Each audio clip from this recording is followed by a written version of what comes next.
While watching a movie, a man noticed something strange. There was an actor in the film who looked exactly like him. He stared at the screen in disbelief, watching all of the actor's scenes. Even after the movie ended, he still couldn't believe it. He was a university professor and had never appeared in any films. To resolve his doubts, he immediately wrote down the names of all the actors and searched for them online. He found out that the actor's name was Anton. Upon opening the actor's profile, he discovered that the actor's height, build, and age were identical to his own. He then searched for all the films the actor had appeared in, went to a video store, and bought all the films the actor had starred in. After several hours of careful observation, Nick realized that this was essentially another version of himself. He then took out his old photos and compared them with the actor's photos. They were still strikingly similar. This unbelievable coincidence made it impossible for him to calm down and continue teaching.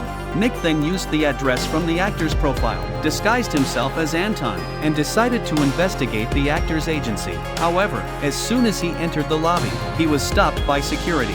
He thought he was about to be exposed, but the security guard mistook him for Anton.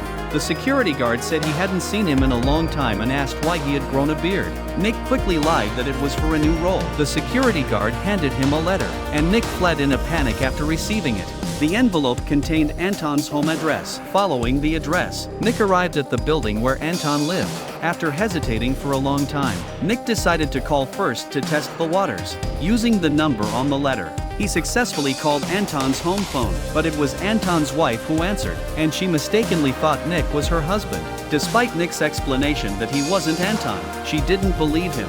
Nick hurriedly hung up the phone. It seemed that even their voices were identical. After returning home, he mustered the courage to call the number again, and this time, it was finally Anton who answered. But unexpectedly, the other party thought it was a prank call and hung up immediately. Nick called again and this time described the entire situation directly, but Anton thought he was making it up and hung up again. At this point, Anton's wife noticed her husband's unusual behavior. Here,